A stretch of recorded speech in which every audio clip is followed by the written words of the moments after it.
Les Jeux Olympiques de Paris. Que vont laisser les JO en héritage? Il y a un héritage de ces Jeux. C'est un mot-clé, ce mot d'héritage. 5 milliards de spectateurs à travers le monde, près de 10 milliards d'euros d'investis. Les JO ont laissé de nombreuses traces de leur passage, à commencer par de nombreuses infrastructures construites pour l'occasion.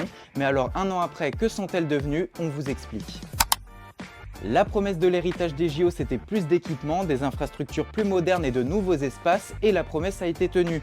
Les sites construits pour l'occasion ont bien eu une seconde vie, à commencer par le centre aquatique olympique à Saint-Denis, construit spécialement pour les JO. Il devient un équipement public.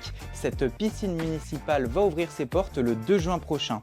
Et d'autres projets sont en cours. L'Arena Porte de la Chapelle au nord de Paris, qui a accueilli les épreuves de badminton et de GRS, deviendra une salle de sport et de concert. Et puis lui a hébergé près de 14 000 athlètes durant les Jeux. Le village olympique de Saint-Denis, spécialement construit pour l'occasion, va lui aussi avoir une seconde vie. Il se transforme en un quartier de 2800 logements avec des écoles, des bureaux et des espaces verts. Dans le département, il se passe la même chose avec la colline d'Elancourt. Souvenez-vous, c'est le site qui a accueilli les épreuves de VTT olympique. Et bien la colline est désormais un parc sportif et paysager en accès libre. Ouvert depuis ce samedi 17 mai, vous pouvez vous y rendre pour faire du vélo, vous promener le long des sentiers ou profiter des installations sportives. Le tout est évidemment gratuit. Paris 2024, c'est plus que des médailles, c'est aussi un héritage durable.